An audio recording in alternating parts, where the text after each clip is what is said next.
If we're you notice here now your friend we wouldn't do any get him mad and so avoid that friend. I want your friend name I can't do no nezuli and then when this your friend in nezuli avoid that your friend. Yenje queer about that now. And when somebody not even now for over 10 years. Very good boy. Very good boy. You are the breadwinner of their family. Nebu Arigala Ben. Abambo. Along with friend. Nema Kantoto. I'm a Hanabo. And I'm a the guy ama. And don't you know his friend. Some people man his friend are Nema Kantoto. Only Bigwe. Some people are maho. Because sometimes the guy also queer Buarigala. When the day that her friend dey had Jelife, the friend they may escape. Abia blue yawa. No decoded statement or one of those things. You might go ndeke by. I know full. The guy cannot even matata. The guy cannot even matata. Obo squad at Nake Adenia. I don't know. I'm happy you can get Namaho. But I'm going to somewhere. In my friend in a building doing a day be. Zere that friendship.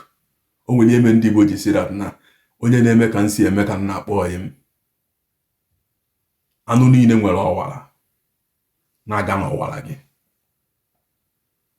Like minds. We tend to name ki same as friends. That's if you need friends. And if you need a friend them that na. Iho na me.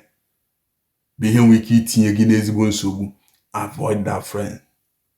Only ya gwe akwụsị gwe okwe ha akwụsị zere ya na ọbụghị ya ni placenta oji o placenta gị wee bịa ụwa. Amụkọ gị na anabụ amụkọgodo gị na anabụ na ejima na agasa. Zere joy. Isara na joy tinye gị na nsogbu ọ na joy mee gị bibe ndụ ndị bụ unu na-ada ebi ndụ a na-eji ho wee mara unu. And with so many people today be disappointed at themselves. Because where they are today, imagine in their life now the kind of undo be, how far had they go? Now that kind of undo. Take them back 8 years ago, they can never in their life today. Maybe they can go back, or they can still go back. But you can never take back the hands of clock. Time all when you lose gear.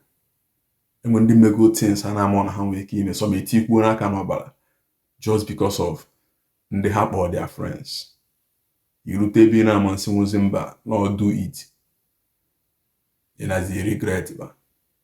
Butelen the boo na Makode on balloon. Isolunde maratna abroha bo John do aka ha na-ebi. Abroha bi ihe ọjọọ ka eji mara ha just because you peer group gịnị adị na mma ibido so be maybe some kind of things. We bubata job na your family. Watch who you go out with. Watch who then kata your friends in aba. Nwanne nkata ọ na-akpị na-ada esonye nwunye ya.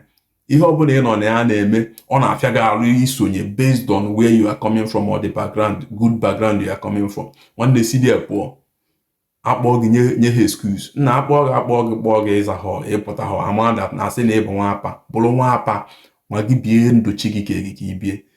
Bụrụ nwa apa ma gị bizuo ndụ gị ebizuo nweta ihe ịbịa n'ụwa nweta mee ihe a gị na chi gị kpa mee ka ndị be unu si eme na onye mee ka ndị be ha si eme ha ajụ ihe. Mee datin ịbịa n'ụwa ime ha enwe ndị budat na ndụ ha bụ normal enwe ndị bụ imiti ehu na anọ isi na mmadụ mụrụ onye anọ because of the kind of ajọ obi ndị ha nwe the kind of how easy ọ dịrị ndị ahụ ime ihe ọjọọ and they do it and they go free and it's normal. Since in a man chile somebody gave me with ease without any higher so without it ya canobi.